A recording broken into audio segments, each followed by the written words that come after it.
alamin, wassalatu wassalamu ala asyrafil anbiya wal mursalin sayyidina wa maulana Muhammadin wa ala alihi washabbihi ajma'in. Amma ba'd.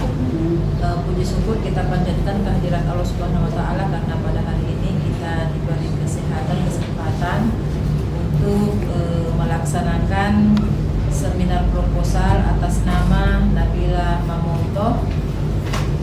Salawat dan salam senantiasa kita kirimkan kepada junjungan Nabi Muhammad SAW, kepada keluarganya, sahabatnya, dan insyaallah kebaikan rahmatnya sampai kepada kita umatnya yang insyaallah tetap istiqamah dalam menjalankan syariat-syariatnya. Amin. Yang saya hormati pembimbing pemuji pertama dalam hal ini saya sebut dengan hormat Ibu Nur Halimah MHum. Kemudian pemuji kedua dalam hal ini Bapak Abrori yang menggantikan Bapak Amiruddin MPD, dan tim saya Bapak Zulkifli Mansur MA selaku pembimbing kedua.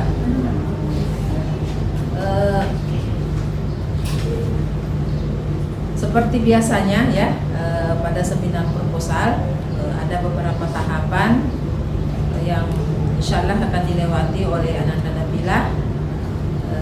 Yang pertama itu pemaparan atau presentasi ya, yang mana pada presentasi nanti kita akan mendengarkan apa-apa rencana ya, penelitiannya dan apa sebenarnya menjadi alasan dari Nabila sehingga mengangkat judul ini.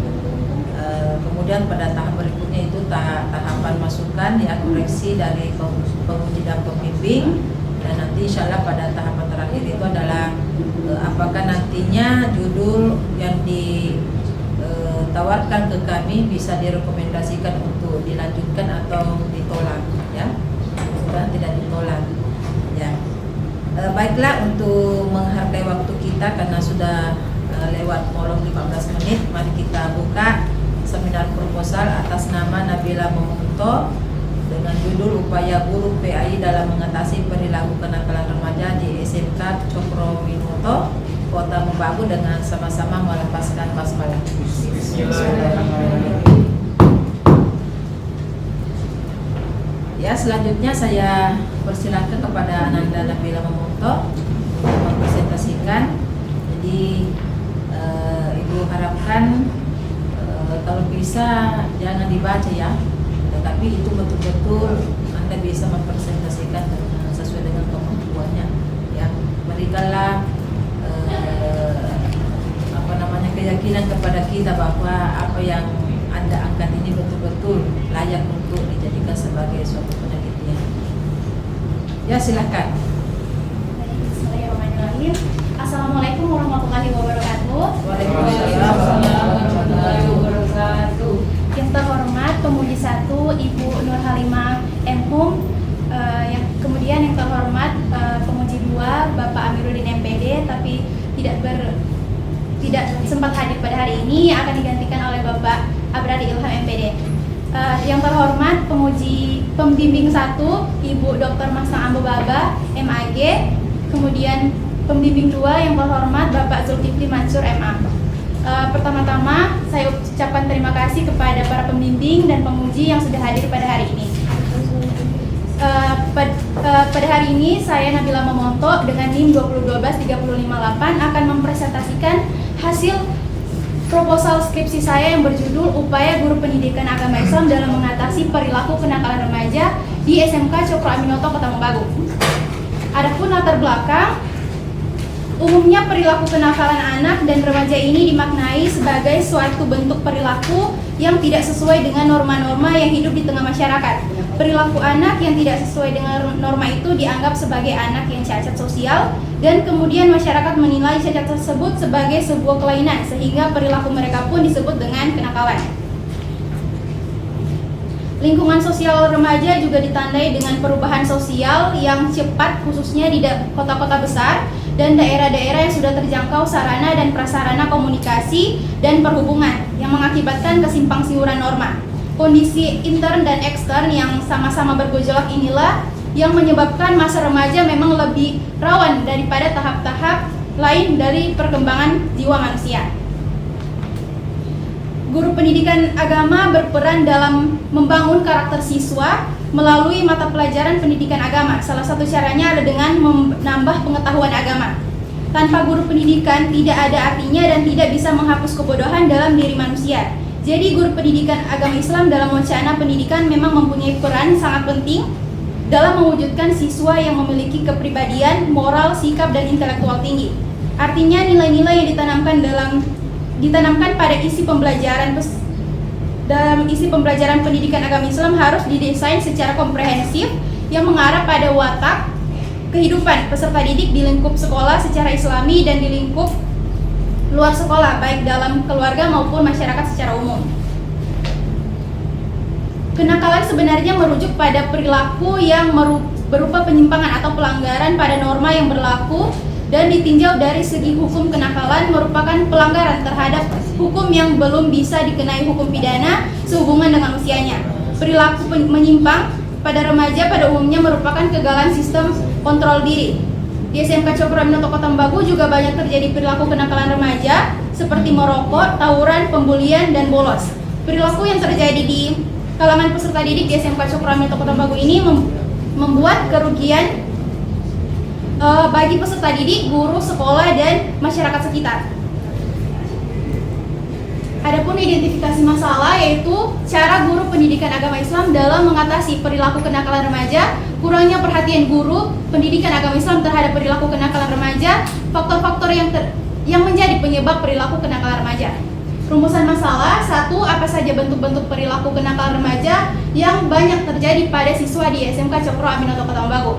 Yang kedua, bagaimana upaya dari guru pendidikan agama Islam dalam mengatasi perilaku kenakalan remaja yang terjadi di SMK Cokro Aminoto Kota Tambagu? Tujuan penelitian: mengetahui apa saja bentuk-bentuk perilaku kenakalan remaja yang banyak terjadi di SMK Cokro Aminoto Kota Tambagu. Yang kedua, mengetahui upaya dari guru pendidikan agama Islam dalam mengatasi perilaku kenakalan remaja yang terjadi di SMK Cokro Aminoto Kota Tambagu. Kegunaan penelitian yaitu yang pertama, manfaat teoritis. Hasil penelitian ini sangat diharapkan bisa memberikan informasi dan menambah keilmuan yaitu tentang perilaku kenakalan remaja di SMK Cokro Aminoto Kota Tambagu. Yang kedua, manfaat praktis yaitu bagi orang tua, guru, bagi peserta didik, dan bagi peneliti. Selanjutnya, definisi operasional. Yang pertama itu upaya guru pendidikan agama Islam yang dimaksud dalam penelitian ini adalah tindakan-tindakan yang dilakukan oleh guru pendidikan agama Islam dalam menangani perilaku yang mengarah pada kenakalan remaja pada siswa di SMK Cokro Aminoto Kota Tambagu. Yang kedua, kenakalan remaja yang dimaksud dalam penelitian ini adalah perilaku menyimpang yang dilakukan peserta didik di SMK Cokro Aminoto Kota Tambagu yang melanggar norma-norma seperti merokok, tawuran, pembulian, dan bolos. Penelitian yang relevan yang pertama itu skripsi yang disusun oleh Abriani Janis dengan judul Peran Guru Pendidikan Agama Islam dalam Menanggulangi Kenakalan Remaja pada Siswa SMP Negeri 1 Nusa Tabukan, Kabupaten Kepulauan Sangihe. Dari Yayan Nado, penelitian ini ada persamaan dan perbedaannya, yaitu sama-sama menggunakan penelitian kualitatif dan perbedaannya dari lokasi penelitian. Yang kedua, skripsi yang disusun oleh Iskandar dengan judul Perilaku Kenakalan Remaja di Desa Tubo Tengah, Kecamatan Tubo, Sendana, Kabupaten Majene. Dari penelitian ini ada persamaan dan perbedaannya, yaitu sama-sama menggunakan penelitian kualitatif dan perbedaannya dari lokasi penelitian. Yang ketiga, skripsi yang disusun oleh Winda Oktawati dengan judul Kenakalan Remaja di Desa Paku di SMP 4 Kampar Kiri, Kabupaten Kampar, dari Universitas Riau. Dari penelitian ini ada persamaan dan perbedaannya, yaitu sama-sama menggunakan penelitian kualitatif dan perbedaannya dari lokasi penelitian. Yang keempat, skripsi yang disusun oleh Nur Laila Roshida dengan hubungan pola asuh orang tua terhadap kenakalan remaja pada siswa SMK Yayasan Cengkareng 2 Jakarta Barat. Dari Universitas Islam Negeri Syarif Hidayatullah, Jakarta. Dari penelitian ini ada persamaan dan perbedaannya, yaitu sama-sama membahas tentang kenakalan remaja yang terjadi di sekolah, dan perbedaannya penelitian ini menggunakan penelitian kuantitatif.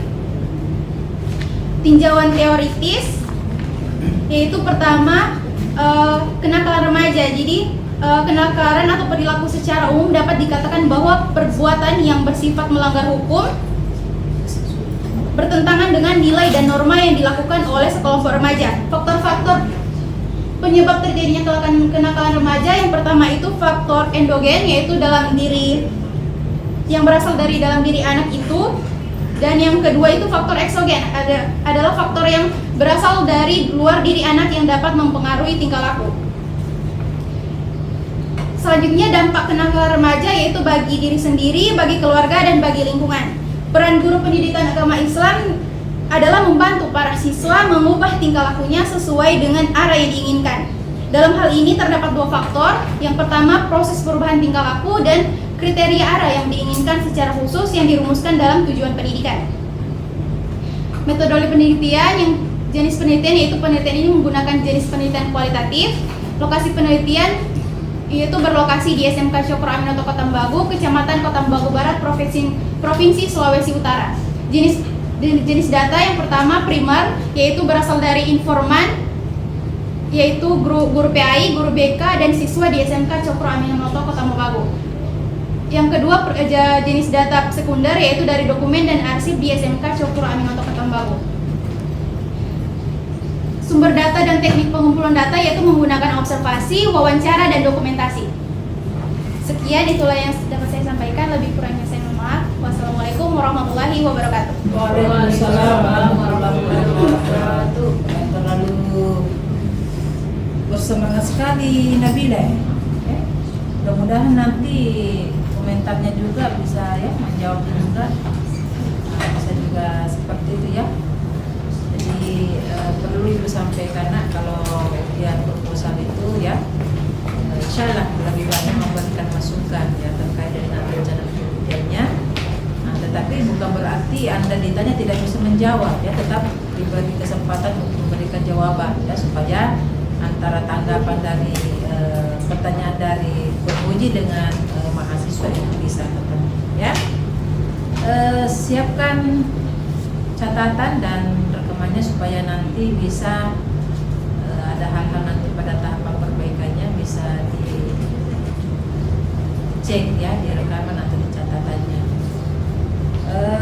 Banyak hal sebenarnya yang perlu diberikan masukan ya, tetapi kesempatan pertama saya berikan kepada penguji pertama dalam hal ini Pak Ibu Nur Halimah Beni. Silakan Bu.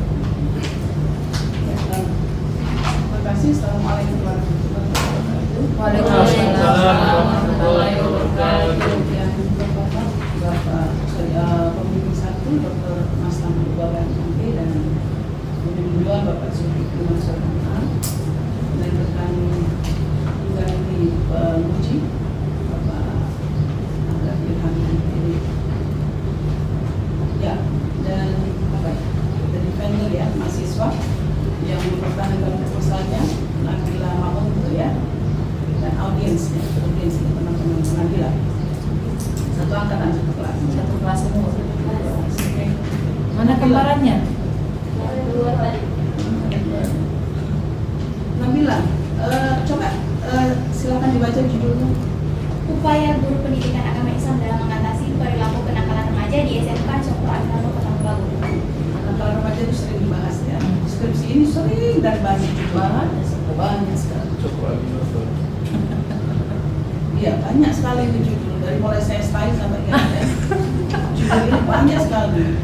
Jadi saya nggak tahu pertimbangannya apa sudah muncul judul ini ya dari kan. Oke. Yang Anda maksud dengan remaja itu apa? Yang dimaksud dengan remaja itu apa sih? Remaja adalah generasi yang dapat generasi muda. Itu definisi menurut saya. Kamu sendiri. Anda, oke, istilah atau term ini, saya maksud begini, konsisten dengan istilah yang Anda pakai di skripsi atau proposal Anda ini. Anda menggunakan istilah kenakalan remaja. Terus pemahaman Anda tentang remaja apa? Generasi muda. Kan tidak begitu. Anak muda. Apa sih remaja itu? Remaja. Sebutnya apa definisi remaja itu sendiri? Remaja itu penerus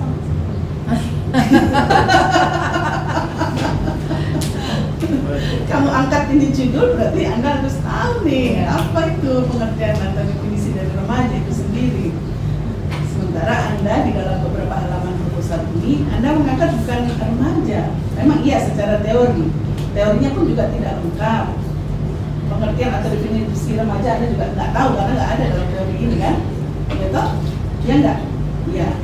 Tapi beberapa halaman yang saya baca itu Anda bicara tentang kenakalan peserta didik atau siswa di sini. Remaja ya siswa itu ya bagian dari itu kan.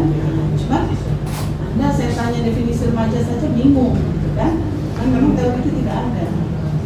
Yang ada di situ adalah malah justru Anda angkat di sini ada siswa, ada anak didik. Gitu. Nah itu yang saya minta konsistensi penggunaan term atau istilah itu. Yang Anda mau angkat apa? Kenakalan siswa atau peserta didik atau remaja? Artinya ya. Definisi remaja Anda nggak bisa menerjemahkan karena Anda nggak ada kehidupan. Ciri-ciri remaja itu seperti apa? Remaja itu kan masa dari anak-anak, yaitu ke peralihan, masa peralihan dari anak-anak ke dewasa. Itu kan? Sebetulnya itu kan bukan generasi muda pengertiannya. Jadi orang yang tumbuh, gitu kan? Ya toh, yang akan menuju ke dewasa, yang mencakup tentang apa? Kematangan, apa saja, fisiknya, kematangan emosionalnya, kematangan sosialnya itu. Tapi kan Anda nggak ada saya cari yang ada ya, dampak kenakalan remaja, penyebab dan lain-lain ya kan. Nakal itu apa sih sebetulnya? Perilaku yang menyimpang. Menyimpang. Kenakalan itu kata dasarnya atau disformnya kan nakal ya, ya toh. Kalau Anda katakan perilaku yang menyimpang itu pun banyak ya, iya. Toh? Nah, jadi nakal sendiri itu apa yang Anda tahu? Perilaku-perilaku yang keluar dari norma-norma. Keluar dari norma-norma. Jadi berperilaku kurang baik gitu ya, tidak mengikuti norma yang ada. Atau tingkah laku yang artinya menyalahi norma yang ada di masyarakat, itu nakal. Karena Anda di teori itu langsung bicara kenakalan remaja. Juvenile dari bahasa Latin itu kan. Mungkin asalnya judul itu dari situ ya. Iya. Betul itu. Dan pembimbing yang dulu Bu. Oh iya, juvenile apa kan? Delinquents. Ya, ya. Terserah nanti apakah Anda tetap menggunakan remaja atau kenakalan siswa ya, misalkan didik. Oke. Kemudian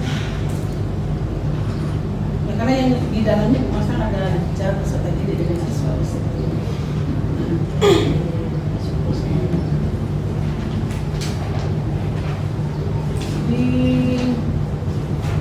sebetulnya oke, saya mau lihat dulu di halaman 2. Ini masukkan ya, ada. Ini surat Al-Kahfi itu sama dengan surat Al-Kahfi kan? Al-Kahfi itu Al-Kahfi. Anda lihat di halaman 2.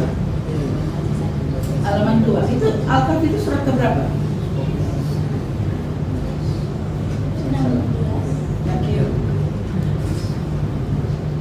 Al-Kahfi ya, bukan Al-Kahfi ya? Al-Kahfi. Al-Kahfi ya? Al-Kahfi. Kayaknya apa? Ada juga surat Qaf, no? Surat Qaf atau surat Al-Kahfi? Al-Kahfi. Iya, berarti lain Al-Kahfi. ya. Iya. Di spelling kan nggak ada ininya di sini. Surat keberapa sih Al-Kahfi itu? Ini ayatnya benar sih 13, cuma suratnya nggak cantik ya, surat 18 ya, 18 ya. Nggak ada. Dan itu sepertinya fontnya beda ya, Calibri dengan Times Iya. Roman ya, Roman ya. Iya. Kenapa beda di sini terjemahannya? Terjemahannya Emang sengaja Calibri? sengaja. Oh, itu aturan dari mana? Aturan sendiri. Aturan sendiri. Nggak ada pedoman yang kamu ikuti di sini ya. Sama ya, sama. Harus yang konsisten dengan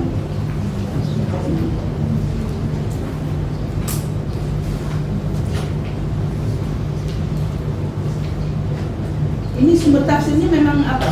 Kementerian Agama itu ya? Iya. Rujukannya dari mana? Boleh dijelaskan? Sumbernya maksudnya.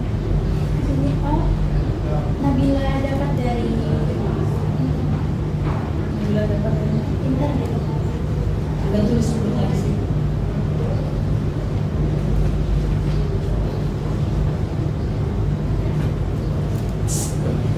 Putar-putar balik-balik nggak ada ini. Toh? Iya toh? Nggak ada. Oke, yakin tidak ada. Oke, itu padahal ada. Kamu nggak teliti itu. Oke. Coba Anda lihat di paragraf masih halaman 3. Ini Sri Runi dengan Siti Sundari ini siapa kan? Halaman 3, masih halaman 3 di paragraf awal. Menjelaskan masa remaja adalah peralihan, gitu kan?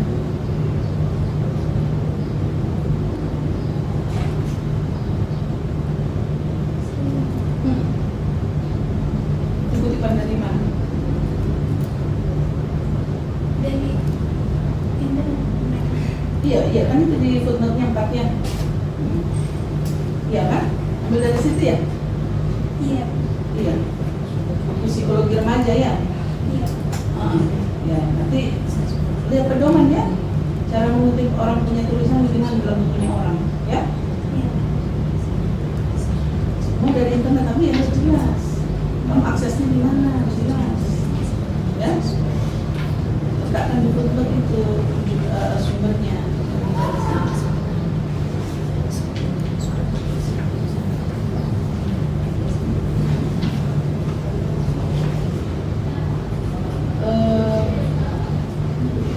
Di halaman 5 paragraf terakhir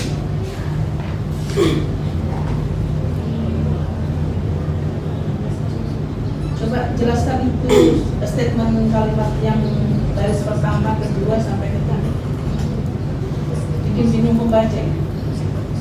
Yang mana? SMK itu paragraf akhir di halaman 5. Serta memudahkan. SMK SMK Cokro. SMK Supramento juga banyak terjadi perilaku kenakalan remaja seperti merokok, tawuran, pembulian, dan ada juga yang sampai orang meninggal mereka. Apa maksudnya itu? Kamu punya bahasa Indonesia juga nggak bantu maksudnya. Apa maksudnya itu? Pembulian, ada juga sampai orang tuanya tahu, mereka datang ke sekolah. Apa maksudnya itu? Tapi tidak sampai bolos. Nggak ngerti orang membaca ini, susah dia paham. Nabila, nanti dicek lagi maksudnya apa bingung. Oke, terus paragraf masih di situ, paragraf akhir itu.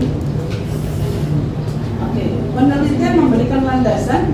Nah, itu sampai tambah bingung. Closing statementnya sudah bagus, kemudian Anda tambah di situ. Penelitian memberikan apa?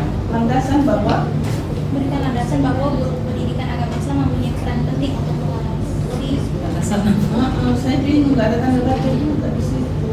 Nah, jadi ide terakhir ini sebenarnya tidak perlu dipaparkan, harusnya di awal sebelum itu ya. Ya, seharusnya paragraf-paragraf sebelumnya lah. Kamu sudah closing bahwa SMK ini sehingga Anda tertarik dengan saya tidak lihat itu sana alasan. Oh ini alasan sehingga Anda tertarik ya. Nah, tutup dengan itu kan, kamu tutup dengan itu kan. Tambah nanti di situ. Taruh di paragraf sebelumnya. Nah, ini yang saya bilang tidak konsisten di halaman 6. Di bab perumusan masalah ada kata siswa di situ. Apa saja bentuk kenakalan remaja yang menyangkut pada siswa ini di mana ceritanya? Ada remaja, ada siswa di situ. Dan di kedua juga masih bicara kenakalan remaja. Oke, ya. Nanti batasan masalahnya dibatasi ya. Jadi subjek penelitiannya apa? SMK siswa atau remaja ya. Populasikan lagi apakah siswa atau remaja. SMK Cokro yang tahun akademik berapa? Tahun akademik berapa? Saya jelaskan di sini. Ya. Tahun akademik atau iya, tahun akademik ya. Sekolah ya. Dan objek kenakalan remajanya apa saja di sini.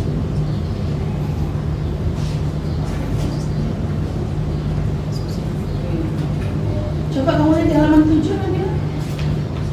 Saya Coba definisi operasional. Upaya guru PA itu, baca kalimat pertama.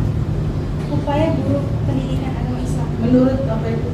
menurut tim penyusun Apartemen. Apartemen mana ini? Departemen. departemen maksudnya. Wah, kasihan Nabila. Tanda baca juga nggak jelas. Menurut tim penyusun Departemen Pendidikan Nasional, harusnya kan ada koma ya. Ya, upaya adalah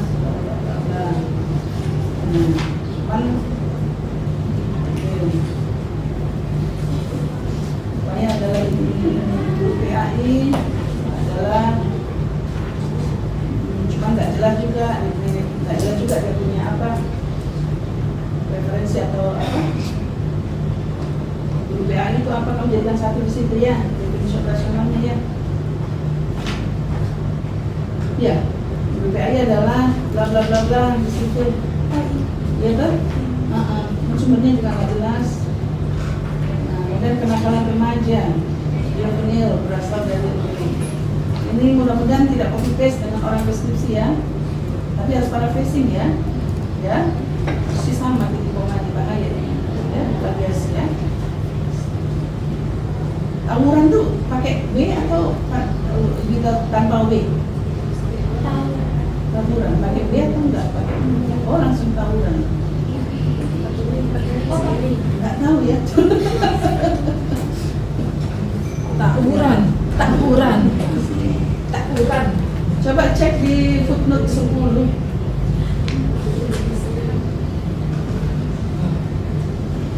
Mana footnote 10 itu? Oke. Itu kamu baca buku aslinya ya? Richard punya ya? Hah? Itu tentang delinquency and opportunity. Itu salah tuh, kayak ini tulisannya opportunity, kayaknya bukan A tapi O. Bukan buku aslinya. Iya. Kamu baca buku aslinya dalam bahasa Inggris, delinquency and opportunity. Enggak. Tadi di mana ini? Dapat di mana? Di internet. Penelitiannya orang. Jurnalnya orang, atau tesisnya orang, skripsinya orang. Di jurnal. Iya, tapi harus jelas ya, ini jurnalnya orang ini.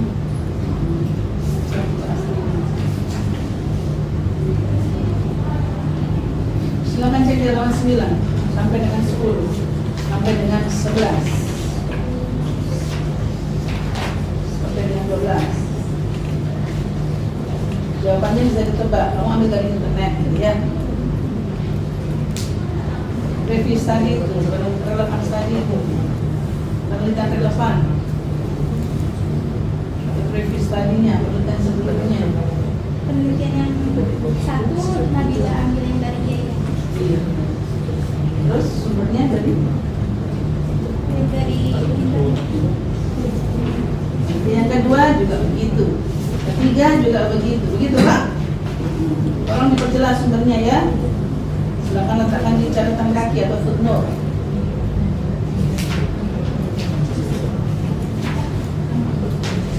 Oke. Nabila, kembali kalau bisa masalah kamu Nabila apa? Yang pertama faktor-faktor apa saja yang menjadi penyebab dari perilaku kenakalan remaja di SMA sekolah di Tangerang. Masalah apa? Kalau bisa masalah kamu apa?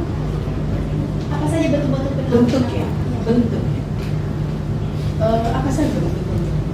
Yaitu pertama di sekolah SMK Suprama Kota Baru ini. Belum penelitian kali ini? Belum. Saya tidak. Oke, Anda baca bukunya Kartini Kartono kan? Ya enggak? Ada di referensi itu di daftar pustaka. Dari internet. Oh, Ternyata semua. Itu sebetulnya bagus itu Pak. Iya, Ya. Kartini Kartono. Itu kan psikologi ya. Ini di teori kayaknya nggak lengkap. Saya baca di daftar pustaka, oh ya, baca ini. Ya. Justru Anda mau tahu itu untuk perilaku kan antara remaja. Tapi yang saya baca sekali lagi di teori kami ini tidak ada teori tentang itu. Saya bilang kalau teori ini Anda pun di situ, misalnya Anda bicara tentang apa?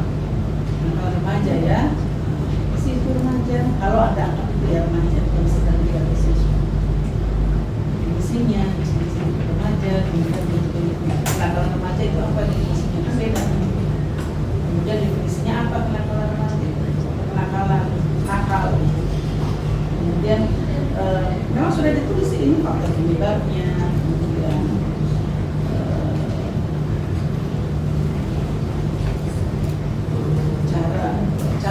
cara tekniknya, kemudian ada juga peran guru, dampaknya, faktor-faktor yang berperan. Cuman ada yang kurang kayak itu kalau tingkat kamu memang ada sebetulnya, iya kan? Ada kalau saya baca ya, di situ cerita tentang apa yang ada angkat ini. Tidak ada teori tentang apa itu remaja, remaja maksudnya, ciri khasnya, ciri remaja.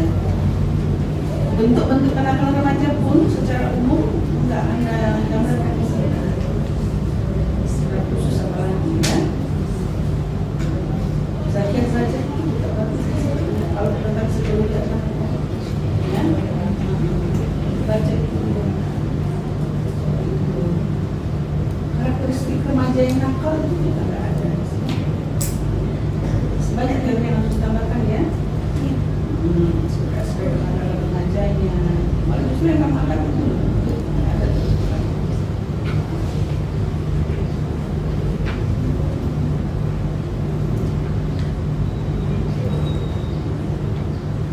Kan banyak kenakalan remaja itu kan ada banyak sekali menurut si A, si B, si C ya. Lihat lagi.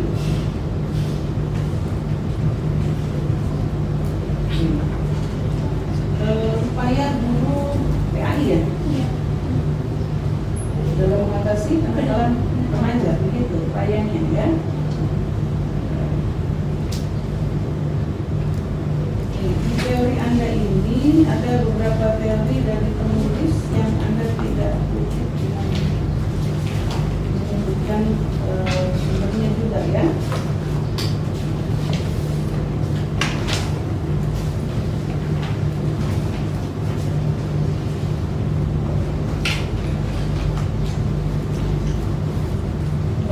Teori ada kan Anda tidak tahu itu yang Anda sebutkan di sini kan sesuai dengan background apa latar belakang masalah ya. Di situ ada pembulian, tawuran dan sebagainya kan, bolos dan lain-lain. Nanti mungkin di teman penelitian ya akan dilihat lagi setelah Anda wawancara eksplorasikan. Cuma tolong diperkuat teorinya ya, ada kenakalan sosial gitu kan, macam-macam.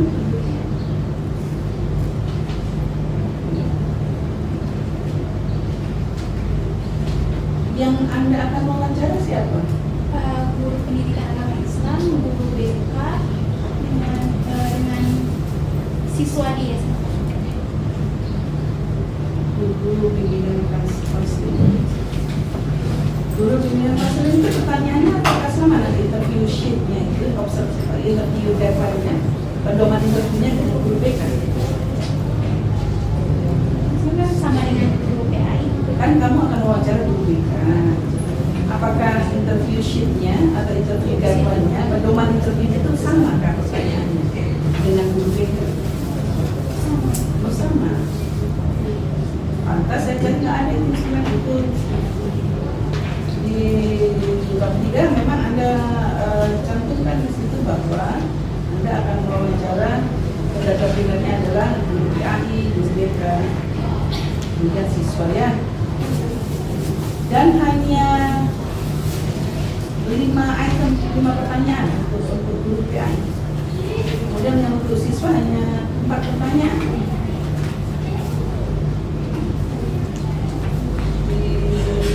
Halaman 24 25.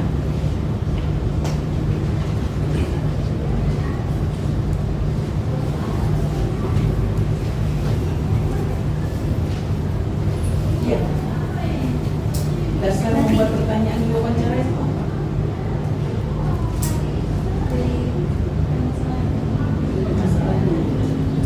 Masalahnya. Dan dari teori yang Anda produksi.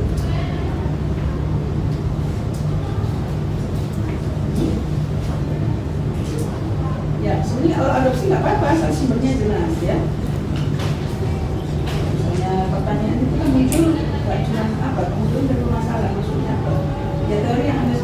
memberikan apa landasannya sedikit ya.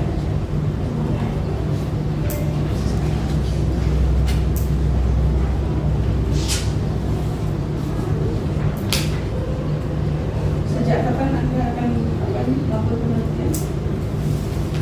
Dari bulan apa? Insya Allah penelitian, insya Allah setelah PPM. Dari bulan apa itu? Tahun depan. Dari bulan Agustus. 3 Agustus ini Pak. Nanti dicantumkan ya di halaman 19 itu ya, sesi penelitian inovasi. Waktunya ya, bulan 2 bulan. 4 bulan. Mereka itu belum jelas sih, belum jelas bulan Agustus ini Pak. Juli kan? Juli masih Juli. Iya, itu bulan depan ini. Sudah.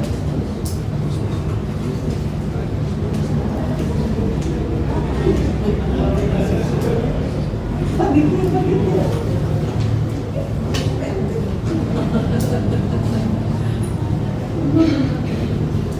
Semua lepas semua. Ini biasanya tuh ada apa?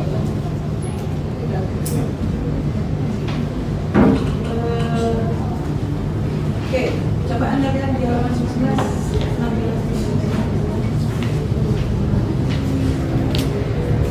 Di halaman 19 itu kalau kutip ya, jelas juga ya. Semua kan itu ya. Ya. Itu penelitian kualitatif deskriptif, kemudian apa itu observasi. Kayaknya miskin penjelasan di situ catatan kaki. Ada penjelasannya, ada dari mana, itu dari mana. Kalau bilang misalnya internet ya, banyak alamatnya apa ya? Ya, Akila, perbaiki ya daftar pustakanya itu. Ya, Nabila dicek lagi daftar pustakanya semua.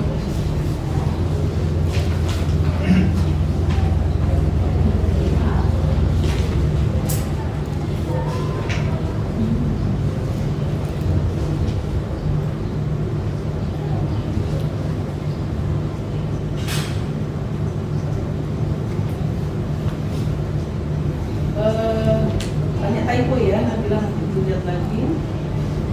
Kayaknya hilang. Bisa SAW, SWT, tolong diperbaiki ya, kecil.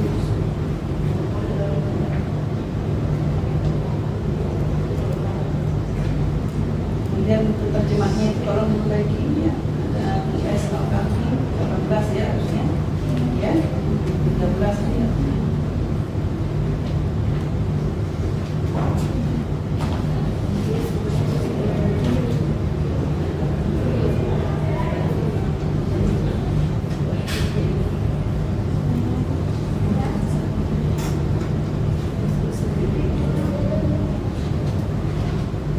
Tolong ditambahkan itu, Anda bilang kan cara penanggulangan atau mengatasi ya. Di teori itu nanti tambahkan juga nanti.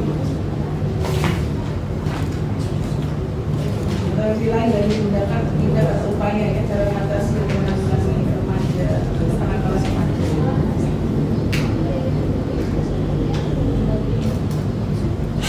Ya, ada juga itu kayaknya. Ya Nabila. Kalau kamu angkat itu dulu masalah yang kedua, teorinya nggak ada. Oke, terima kasih. Nabila ya, selamat sudah maju di surat proposal ya. Insya Allah Anda follow up berikutnya adalah perbaikan untuk proposal ya. Terima kasih. Saya kembalikan kepada ketua sidang proposal. Oke. Dan Waalaikumsalam warahmatullahi wabarakatuh. Terima kasih saya ucapkan kepada penguji pertama Ibu Halimah PD yang telah memberikan banyak masukan ya. Jadi kalau semua masukan yang tadi sudah disampaikan oleh penguji pertama sudah sempurna skripsinya, insya Allah ya, kalau memang itu diperhatikan. Perlu Bu saya sampaikan bahwa memang ada masalah besar yang dihadapi mahasiswa kita sekarang ini terkait dengan penulisan skripsi, yang mana mereka lebih fokusnya ke internet, ya, mengambil jurnal-jurnal, tetapi tidak membekali dirinya dengan referensi yang ada yang terkait dengan penelitiannya. Ya, bahkan beberapa mahasiswa kita yang saya uji kompre dan saya tanya langsung berapa referensi yang dia miliki sampai sekarang pada tahapan ujian skripsi, apa jawabannya? Satu ya. Jadi ini mungkin anda yang ada di belakang mudah-mudahan tidak seperti itu ya. Jadi ciri khas mahasiswa itu sebenarnya adalah referensi. Seberapa banyak referensi yang dimiliki oleh mahasiswa ya. Meskipun sekarang ini banyak kemudahan yang diberikan di internet dan lain sebagainya, tapi bukan berarti bahwa Anda tidak harus punya buku ya. Jadi itu yang harus dipahami oleh mahasiswa ya, sebagai Anda seorang calon cendekiawan ya, calon intelektual. Kalau tidak dibekali dengan misalnya buku atau referensi yang terkait dengan keilmuan yang Anda miliki ya, itu boleh saja dipertanyakan. Kalau cuma satu lembar ijazah saja sebagai bukti bahwa Anda adalah sarjana, aduh, bahaya ya. Jadi kalau misalnya tidak mampu beli ya, buku-buku yang ada di internet kan boleh kita download ya. Download baru print, mungkin lebih mahal itu daripada kalau beli langsung ya. Itu ya. Jadi minimal nanti Nabila, pertama buku yang harus dimiliki buku metodologi penelitian. Jangan semua yang tadi ditanya oleh penguji pertama internet. Tidak ada bilang buku saya sendiri, Bu. Internet. Wih, orang bawa koper. Taruh di meja situ. Disusun ini buku-buku di situ orang ujian. Iya, di samping situ. Saking memang dibuka, kalaupun memang bukunya tidak ada, minimal sampulnya dengan halaman yang kita kutip sebagai bukti bahwa ada. Ya? Iya, masih dapat dia. Dia buku di situ itu sekian tumpukan itu. Ketika ditanya dia siap dengan Siap. referensi. Jadi tadi Anda bilang, ya Bu, internet tidak ada bilang buku. Jadi ini nanya tantangan, silahkan Anda, apalagi materi tema-tema yang diangkat ini kenakalan remaja banyak sekali referensinya. Ya. Nah, jadi banyak tadi yang saya catat ya. Jadi teori-teori tentang remaja, Anda mengangkat remaja tapi tidak, Anda sendiri tidak tahu apa itu remaja ya. Teori tentang kenakalan remaja, meskipun masih dalam tahapan ujian proposal, tetapi Anda bisa juga menjawab apa yang ditanyakan oleh para penguji ya. Jadi insya Allah nanti ya itu tadi yang saya sampaikan, kalau betul-betul dilaksanakan sesuai dengan rekomendasi dari penguji pertama ya, insya Allah itu sebenarnya sudah lengkap isi insya Allah landasan teori di bab 2-nya nanti. Ya baik, saya persilakan kepada penguji kedua untuk memberikan masukan dan pertanyaannya. Saya persilakan. Terima kasih kepada Presiden, Prof. Bapak, Mr. Hati, kedua, rekan kita, Amerika sekarang sudah tidak beliau presiden.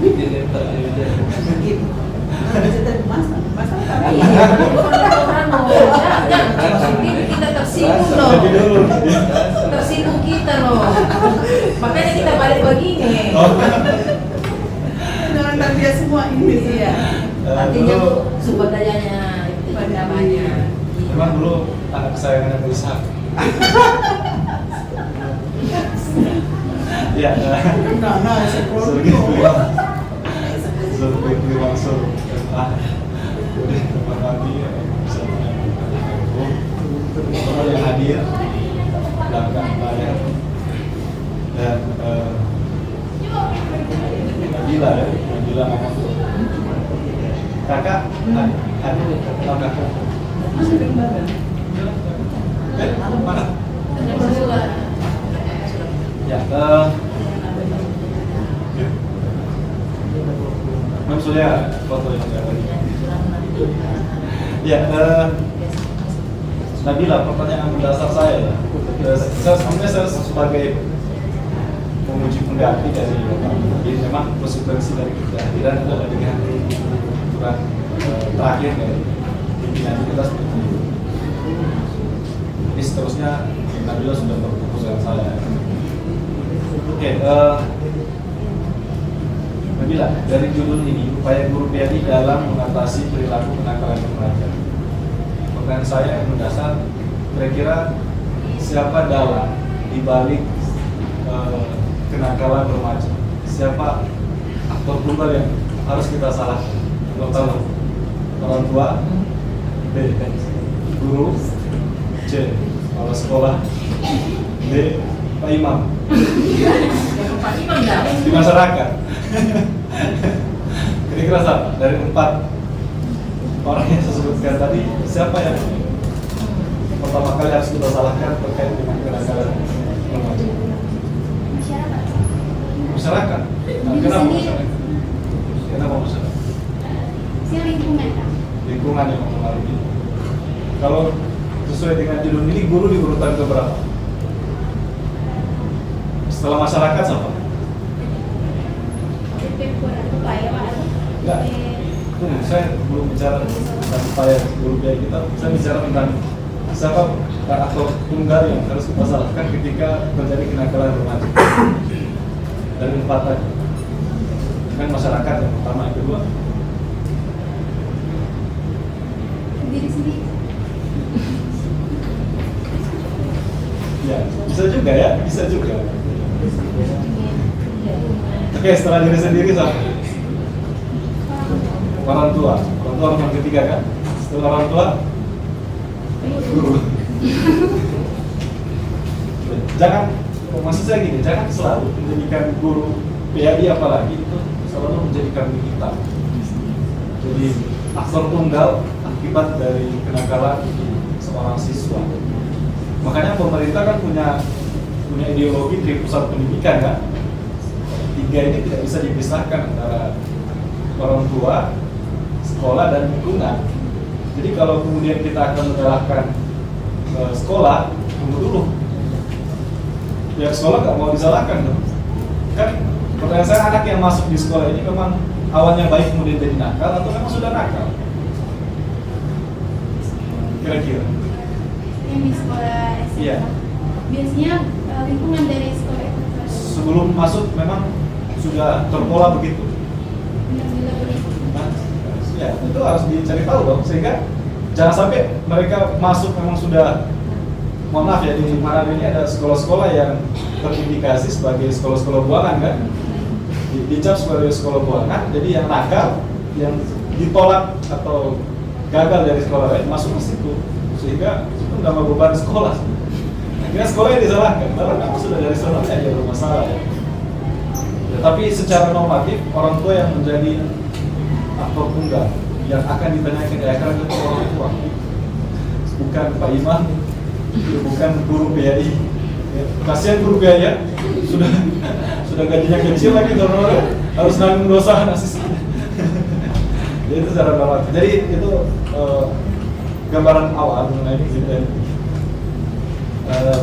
Kemudian saya ingin mengatakan begini, dalam latar belakang ini tidak boleh Nabila menggunakan, kita sudah pernah nasihati teman Nabila sebelumnya, estimasi kausal.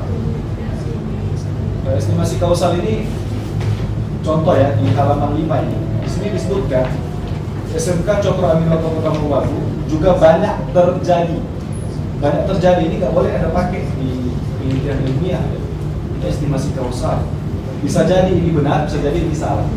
Kalau dia salah, sekolah bisa menuntut. Karena kita nggak banyak ya. Nah, ketika ingin menyebutkan data, maka harus spesifik. Ya. Penelitian ini harus spesifik. Banyak ini berapa? Misalnya 10 perilaku kenakalan remaja. Harus spesifik, nggak boleh estimasi kausal. Karena estimasi kausal itu bisa jadi asumsi Nabila. Dan saya yakin ini asumsi, bukan data ya. Nggak boleh ya, jadi di latar belakang itu harus dikuatkan dengan data. Disebutkan saja. Makanya tidak boleh sebenarnya dalam penelitian kualitatif itu menyebutkan misalnya kalimat-kalimat yang sifatnya tidak tegas, harus punya argumen yang tegas. Penelitian ini berlangsung selama saya sampai saya bosan misalnya. Itu kan tidak tegas. Masa sampai Anda bosan? Ya, harus tegas. Tidak boleh itu makanya itu analogi, tidak boleh menggunakan estimasi kausal. Harus tegas dalam penelitian. Sebutkan 14 hari saya meneliti. Jelas ya, 14 hari bisa terhitung, bisa terukur. Tapi kalau sampai Anda bosan, ya kapan? Baru itu Anda bosan. Itu kan absurd ya. Betul, ya. Jadi di data belakang ini perlu dikuatkan dengan data-data yang sifatnya faktual, bukan asumsi Anda sebagai seorang. Pokoknya kalau muncul kata banyak sekali, hampir terjadi, itu tidak boleh. Berarti tidak argumentatif, tidak tegas Anda dalam saya lompat saja ke bab metodologi ya.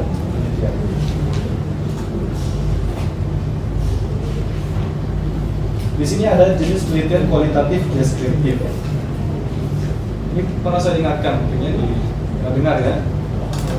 Itu penelitian kualitatif itu memang sifatnya deskriptif, sehingga menamakan kualitatif deskriptif itu keliru.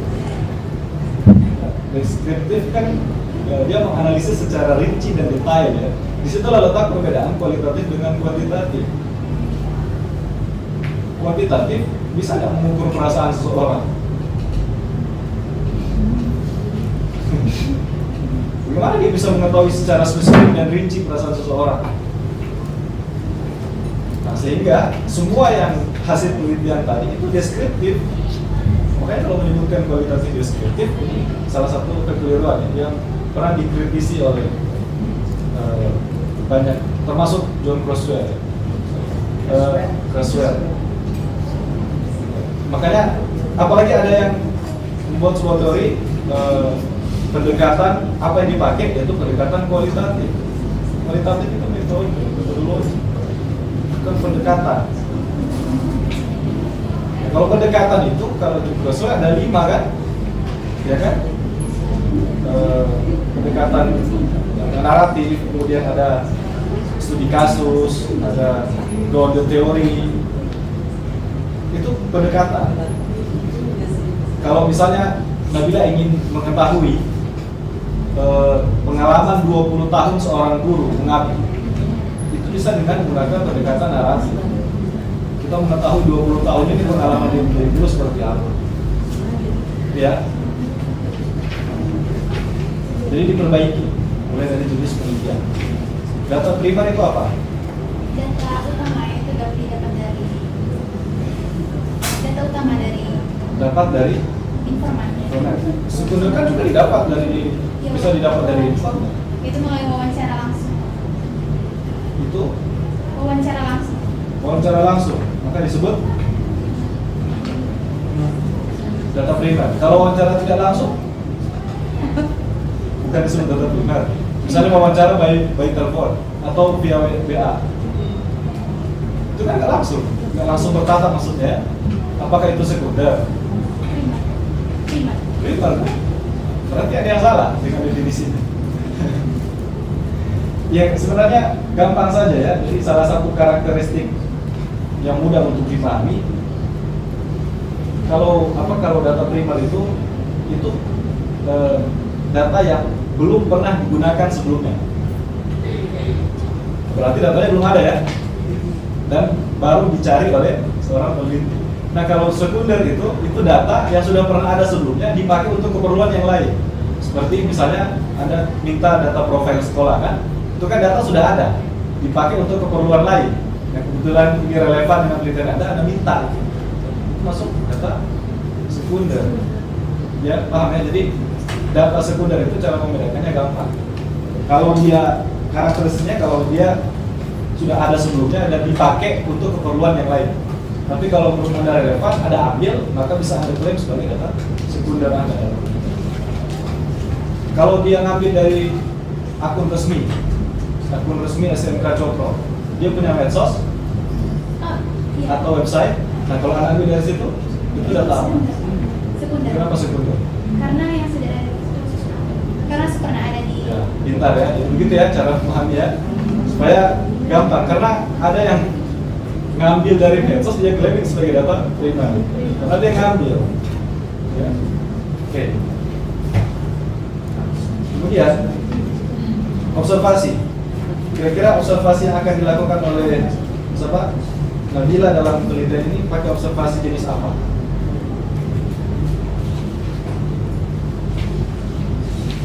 Observasi jenis apa? Tahu observasi partisipatif, ada observasi non partisipatif, pernah dengar?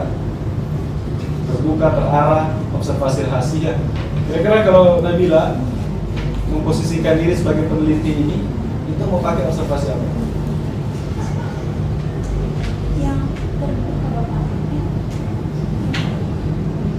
Jadi observasi partisipatif itu peneliti terlibat secara aktif ya dalam situasi dan lingkungan yang sedang diamati. Kalau non partisipatif itu Nabila bisa melakukan observasi misalnya dari CCTV sekolah. Sekolah punya CCTV, Nabila observasi di sana, lihat apa sih aktivitas yang anak-anak lakukan di sekolah, itu bisa diklaim sebagai sebuah observasi. Dan itu dalam sebuah teori lebih objektif. Karena biasanya gini, ya kan?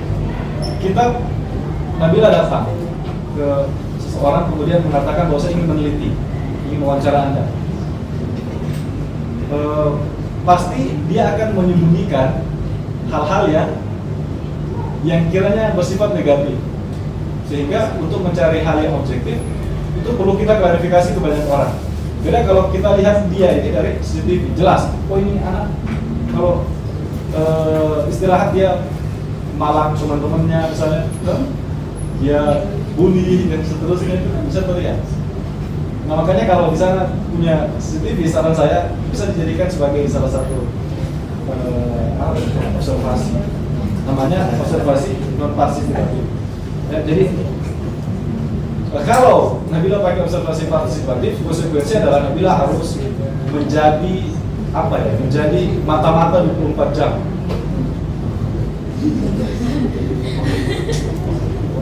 Jadi 1 jam kemudian dia berubah, 2 jam kemudian dia sudah jadi lebih baik. Jadi pulang sekolah dia putar-putar rantai, tawuran. Ya, jadi harus jelas observasi yang dipakai ini observasi apa ya. Jadi kalau misalnya ada pengamatan atau observasi non partisipatif, tuliskan di sini. Kalau misalnya ada. Kalau wawancara yang dipakai oleh Nabila apa? Terstruktur, semi terstruktur, tak terstruktur, wawancara mendalam atau apa? Di sini tertulis kayaknya ada pakai deep ya, interview, wawancara mendalam. Anda tahu maksudnya itu apa? Wawancara mendalam.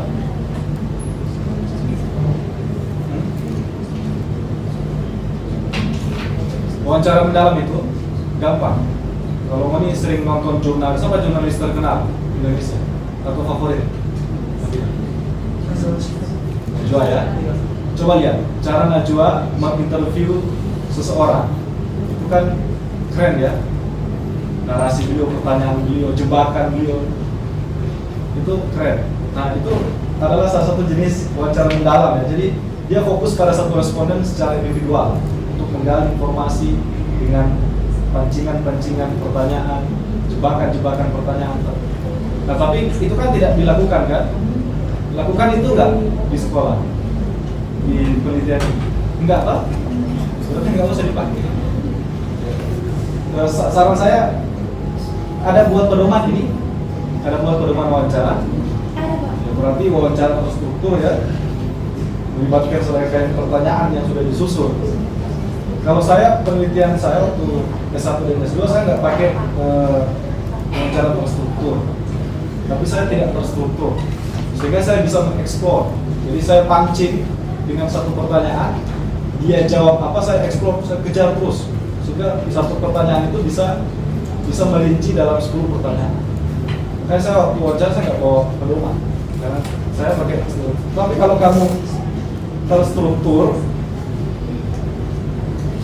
terstruktur, ya kamu baca sesuai dengan apa yang kamu tulis. Setelah itu selesai, pulang. Assalamualaikum, terima kasih. Nah itu juga ada sisi ini ya, sisi kelemahannya ya.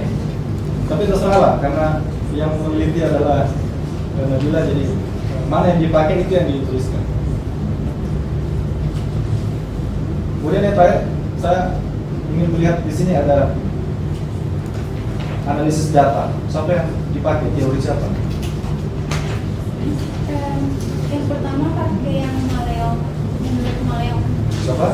Menurut Maleong itu ada reduksi data, kategorisasi, dan inisialisasi. Nah, di sini ada Miles. Ini kalau belum Aksa, Nabila pakai yang Miles and Kubernetes. Tahu? Analisis data menurut mereka tahu? Menurut dua tokoh ini tahu? Kalau yang Miles dan Kubernetes itu Miles. Miles tahu?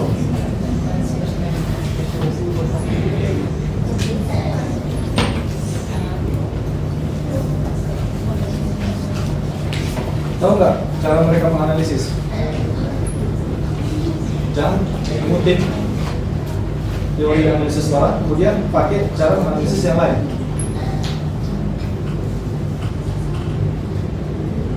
Jadi pertama kan pengumpulan data. Oke, setelah pengumpulan data, kalau Miles dan Habermas itu ada pengorganisasian data. Pengorganisasian data ini, maksudnya data itu dikodekan dan dikategorikan menjadi unit-unit analisis. Itu pengorganisasian data. Contoh begini, misalnya ini kan upaya guru PI dalam mengatasi perilaku kenakalan remaja. Upayanya apa? Yang pertama misalnya rukiah. Ya kan? Misalnya upaya guru PI dalam mengatasi kenakalan yang pertama rukiah.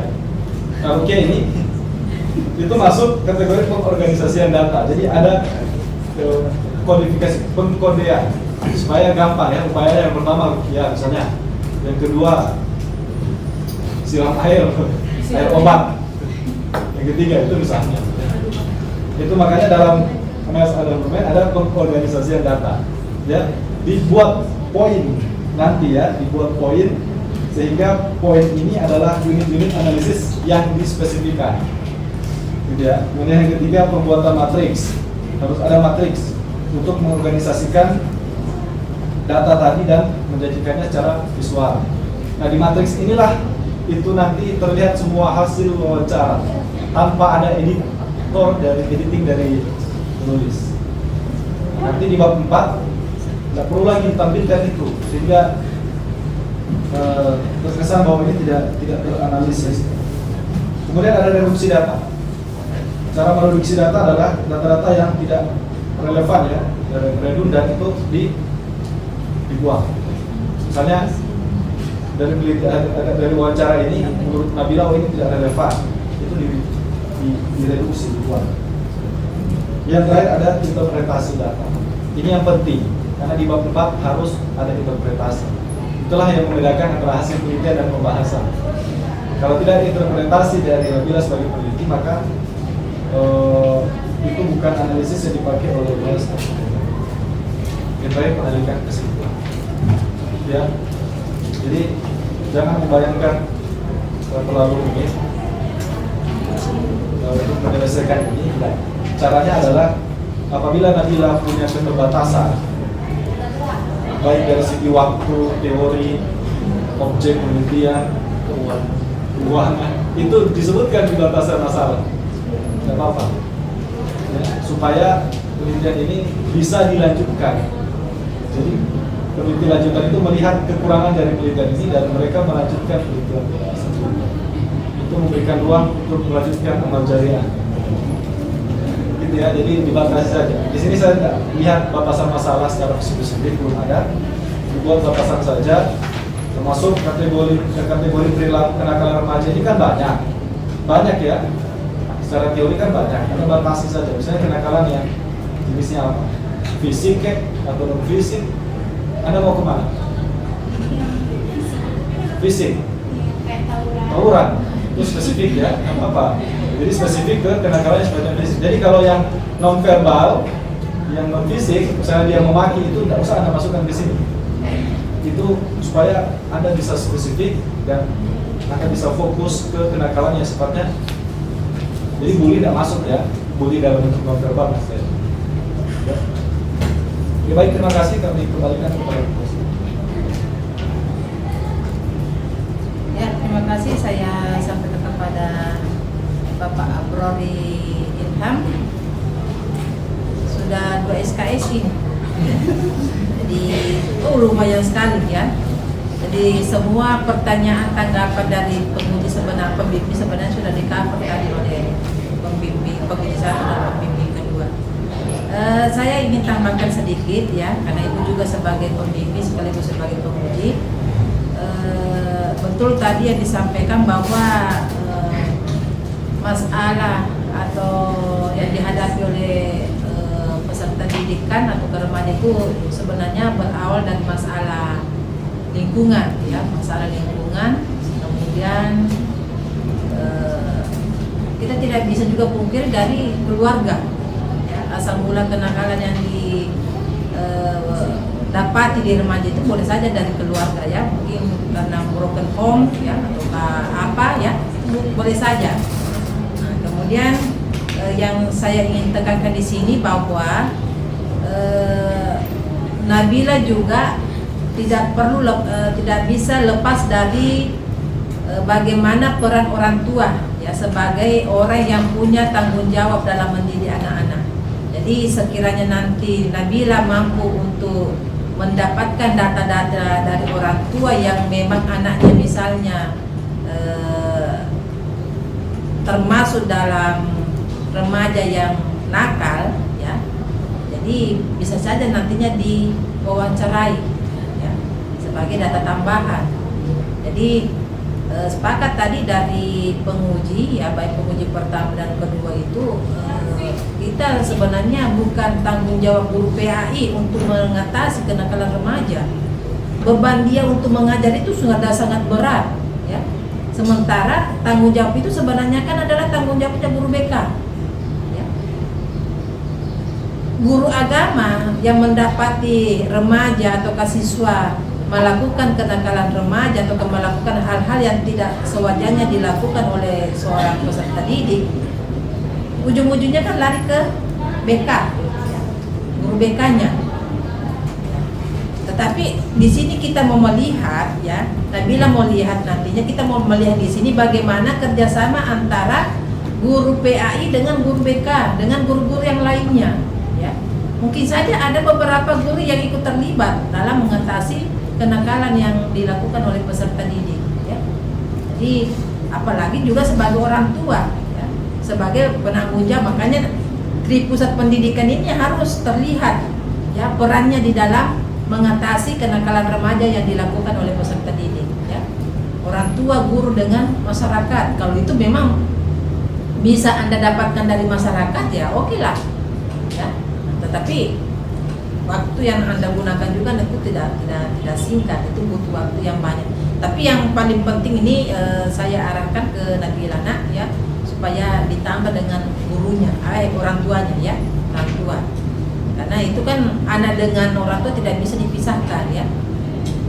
Apakah orang tua juga tahu kalau anaknya termasuk dalam tanda kutip ya, nakal dalam usia remaja, ya, kenakalan remaja ya, nakal pada usia dia remaja.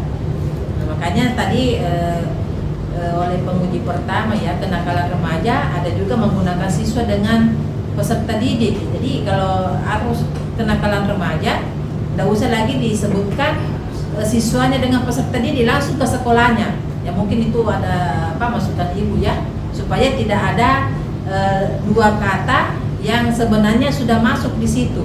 Ya, kalau kita sudah sebutkan remaja, tidak perlu lagi disebutkan siswa dengan peserta didiknya. Ya, kemudian yang paling ini juga ibu ingin memberikan masukan. Terkait tadi dengan penelitian yang relevan, melihat persamaan dan perbedaannya, apalagi perbedaannya cuma lokasinya, itu udah sederhana sekali ya. Tetapi yang lebih jauh nantinya Nabila lihat itu apa hasil yang didapatkan dari setiap penelitian, ya. Bukan cuma persamaannya penelitian kualitatif, perbedaannya lokasi. Itu sangat sederhana sekali. Ini yang kemarin Bu sudah sampaikan waktu pembimbingan, ya. Harus juga melihat hasil penelitiannya dari masing-masing penulis, ya. Gitu. Dan selanjutnya ya, kalau saya sih tadi mungkin berbeda, saya punya pendapat dengan Pak Abrori ya, kalau memang dibatasi identifikasi kenakalan remaja yang terjadi di sekolah itu, karena kita tidak tahu kondisinya bagaimana. Boleh saja ada kenakalan remaja yang dalam bentuk fisik, ya, ada juga yang non fisik. Kan tidak sebatas itu, masa kita mau pilih-pilih, oh saya cuma yang fisik saja. Sementara kalau tidak ada yang fisik, masa mau diabaikan yang misalnya yang membuli, itu kan verbal, ya. Jadi supaya memang terlihat bahwa kalau memang semuanya ada yang fisik, ada yang non fisik, silakan saja Anda masukkan dalam penelitiannya, ya. Jangan dibatasi lah. Nah, supaya memang memperkaya hasil penelitian yang Anda nantinya dapatkan. Dan itu juga nanti bisa Anda tuangkan cari teorinya, bagaimana pandangan Islam tentang membuli, ya.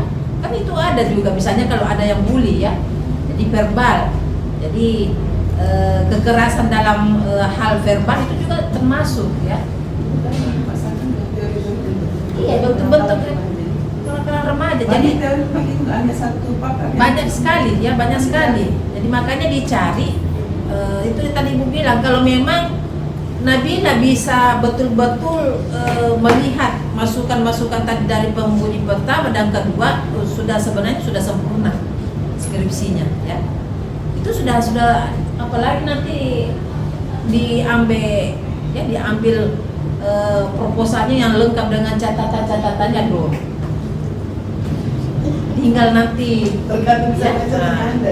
tergantung nanti bagaimana Anda bisa memilih dan memilah mana yang bisa dimasukkan di dalam skripsinya, ya. Insya Allah nanti kita diskusi lebih lanjut, ya. Jadi tinggal dibawa ini, karena jangan pernah abaikan catatan dari para pembimbing dengan penguji, ya.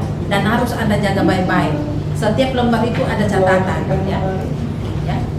Dan itu kalau itu diminta oleh pembimbing atau penguji, jangan sekali-kali hilangkan, karena itu adalah bentuk kita membimbing itu. Nah, itu bukan cuma sekedar menulis mencoret saja, tetapi itu butuh waktu, butuh pemikiran yang banyak, sehingga kita bisa menuangkan dalam bentuk catatan, ya. Jadi jangan pernah menghilangkan data-data dari penguji dan pembimbing. Itu bahkan ini harus Anda abadikan ini, ya. Buat itu dalam inilah masukan-masukan dari para penguji, dan itu sangat membantu sekali, ya. Pada saat nanti kita mau ini, cari mana catatan dari pembimbing, mana catatan dari penguji. Dari situlah nantinya kita akan menyempurnakan tulisan yang insya Allah kita akan buat, ya. Gitu. Jadi harus memang jelas di sini remaja itu sebenarnya siapa yang dikatakan remaja. Jadi jangan Anda abaikan membaca tentang psikologi perkembangan, ya. Usia remaja itu sebenarnya berapa, ya. Remaja itu siapa, itu harus Anda tahu, ya. Anda yang meneliti, sedangkan Anda sendiri yang tidak tahu, ya. Jadi silakan buku-buku psikologi harus Anda miliki, ya. Minimal ada beberapa, nanti Ibu boleh pinjam sama Ibu juga, ada beberapa buku psikologi perkembangan, ada juga dari, ya. Tapi kesimpulan. Nah, soalnya ada yang mahasiswa yang sekarang pindah belum pulang-pulang. Dia bilang, tuh, ini dia tidak bertanggung jawab, ya.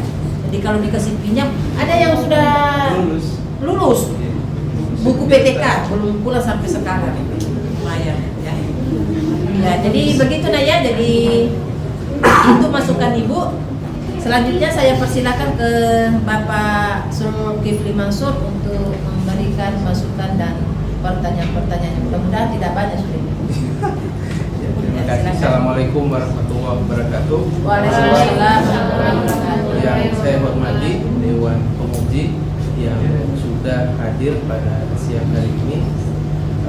Nabila, saya disisakan waktu yang sungguh sangat tepat, tapi ya alhamdulillah karena sudah banyak tadi di cover oleh masukan penguji, pembimbing, jadi saya beberapa lah tinggal yang saya tambahkan. Untuk kalian yang ada di belakang, sebisa mungkin ketika kalian membeli judul nanti hindari kenakalan remaja lagi, nek. Saya untuk tahun 2023 ini sudah 5 yang saya uji untuk kenakalan remaja. Sungguh sangat capek saya baca, karena hasilnya akan kalian dapatkan Berapa akan sama Tika persis. berapa? Tika berapa? Buat berapa? Lumayan. Oh, dengan prodi bilang, Ya. sengaja pakai nama juvenile delinquency. Iya. Karena menghindari kenakalan remaja. Tapi artinya sama juga. Kan? Iya, teori doang, teori Jadi doang. untuk kalian ya, hindari karena kenakalan remaja ini. Banyak kasih. Ketika ada remaja yang tidak nakal, dalam artian masih dalam koridor tertentu, itu berarti remaja itu bermasalah. Ketika ada remaja yang tidak memiliki kenakalan ya, ada yang salah dari kehidupan remaja itu. Iya, nakal. Ya, bukan berarti maksudnya harus nakal ya, masih dalam koridor tertentu. Karena kenakalan ini kan terjadi karena ada bentuk penolakan, ada interaksi dia dengan lingkungannya, keinginan mereka untuk bebas dari lingkungan keluarga, dan 1001 faktor yang bisa kalian dapatkan kenapa remaja itu melakukan kenakalan. Tiap orang tua ada Dewasa, orang tua yang nakal. Banyak. Makanya nakal itu apa? Cari itu definisi nakal. Apalagi Belum harus pernah kalian- remaja, iya. orang dia pikir dewasa dan tua. Apalagi harus kalian kaitkan ke guru PA ini, salah dia apa coba? Guru PA ini ya ampun. Mereka sudah tugasnya banyak juga di sekolah, harus dikaitkan dengan kenakalan anak remaja. Ini guru tidak beres, ini berarti ada. Disayangkan, apalagi di sekolah yang nanti ketika kalian teliti ada guru BK. Nah, guru BK ini sebenarnya fungsinya di tengah. Ketika kalian melihat struktur guru, mata pelajaran, kepala sekolah, wakasek dan lain sebagainya, mereka tidak punya hubungan langsung dengan siswa. Yang menjadi jembatan antara guru, kepala sekolah dan lain sebagainya adalah guru bimbingan konseling. Bisa jadi mungkin ketika guru bimbingan konseling sudah tidak mampu, baru dimintai bantuan. Tapi untuk keseharian pembelajaran, ada nilai rendah dan lain sebagainya, itu tugasnya guru bimbingan konseling ya. Makanya kalian tolong jangan pilih lagi kenakalan remaja, cari judul lain ya, karena hasil yang akan kalian dapatkan saya bisa yakin tidak akan jauh dengan yang Nabila dapatkan nanti. Kenakalan dulu. Ya, oke. Yang menyimpang. Kemudian tadi yang harus jadi garis besar Nabila, teori-teori khususnya pada perkembangan remaja masih sangat sedikit di sini. Nanti bisa lihat-lihat di saya, tapi sebagaimana yang Ibu Mas Tang bilang, kasih pulang ke buku deh. Nanti kalau mau pakai di saya banyak. Kalau cuma terkait psikologi perkembangan remaja, kenakalan remaja ada di saya. Bisa mungkin dijadikan referensi nanti ya. Kemudian banyak penulisan-penulisan yang masih keliru. Ingat tadi masukan-masukan terkait metode penelitian yang digunakan di sini. Pak Brar tadi sudah banyak membahas. Jadi jangan hanya sekedar kalian dari lihat proposal atau skripsi yang lain, kalian pakai lagi di situ. Ya, bagaimana interpretasi dasar dan lain sebagainya. Yang pakai itu dosa-dosa jariah, kata-kata kalian jangan dipakai. Wajar kalau dia pakai kenakalan remaja. Karena kalian. Dia harus masuk ke situ dah. Kenakalan yang wajar itu kan? Iya. Lihat tingkat deskripsi. Masih nakal itu namanya. Nah, kemudian tadi juga yang penting, daftar wawancara itu sangat penting, harus merujuk kepada teori utama yang digunakan Nabila. Karena ketika daftar wawancara yang Nabila pakai tidak sesuai dengan yang dibahas dalam sini, akan jadi aneh nanti hasil penelitiannya. Makanya penting teori utamanya Nabila terkait perkembangan remaja itu hadir di sini dan merujuk dari situ untuk menyusun pedoman wawancaranya nanti ya. Oke, itu saja mungkin yang bisa saya tambahkan. Assalamualaikum warahmatullahi wabarakatuh. Waalaikumsalam warahmatullahi wabarakatuh. Alhamdulillah tidak lama ya. Ya baik, sekira sudah banyak sudah banyak masukan-masukan dari para penguji dan pembimbing. Tinggal bagaimana nanti Nabila ya membuatnya dalam bentuk skripsi insyaallah ya. Dan ini sebenarnya belum ditutup untuk perbaikan di proposalnya. Ini perbaikan untuk di skripsi sebenarnya.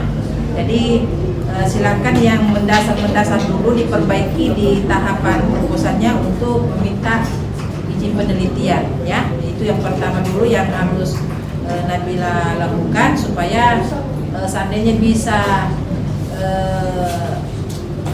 penelitiannya juga nanti seandainya ada pas di situ Kota Bubagu ada lokasi PPKT, jadi bisa satu kali ya penelitian sehingga nanti balik dari PPKT langsung bimbingan dengan pembimbing ya.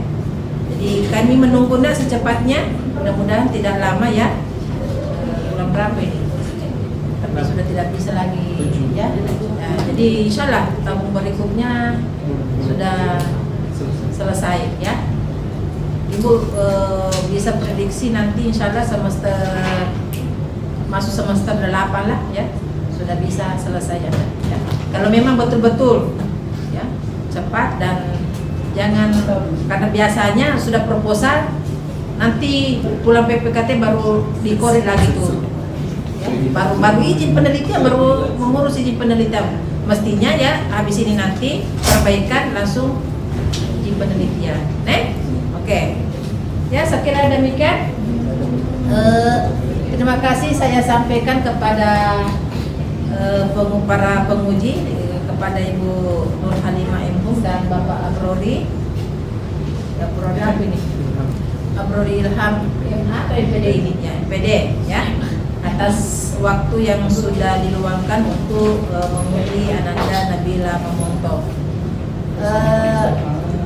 Secara keseluruhan ya, penguji baik pembimbing maupun penguji memberikan nilai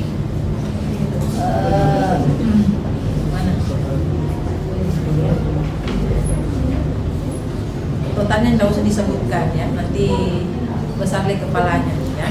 Jadi merekomendasikan bahwa proposal yang sudah dipresentasikan tadi ya itu diterima dengan catatan perbaikan ya. Jadi silakan diperbaiki dalam bentuk catatan yang sederhana untuk nantinya diajukan sebagai persyaratan untuk mengajukan izin penelitian ya. Jadi biasanya paling lama perbaikan itu 1 bulan. Lewat dari itu dan tidak ada perbaikan itu akan diuji kembali ya. Terserah mau pakai yang tercepat atau yang ujian kembali ya. Sekira demikian. Terima kasih kepada audiens yang sudah memberikan support kepada temannya. Mudah-mudahan yang lainnya juga cepat menyusul ya. Jadi jangan cuma hadir terus kalau ada temannya yang seminar tetapi Anda tidak termotivasi untuk cepat juga menyusul teman-temannya ya. Amin ya, jangan cuma sampai di amin katanya ya. Baik, kita sama-sama menutup ujian proposal atas nama Nabila Mamonto dengan judul upaya guru PAI dalam mengatasi perilaku kenakalan remaja di SMK Cokro Aminoto Kota Bubagu. Jadi tidak ada perubahan dulu Bu ya, tetap ya. Remaja yang dia pakai. Ya remaja. Ya. Pakai remaja untuk berangkat. Ayo ya. Kita akhiri dengan sama-sama melafazkan hamdalah.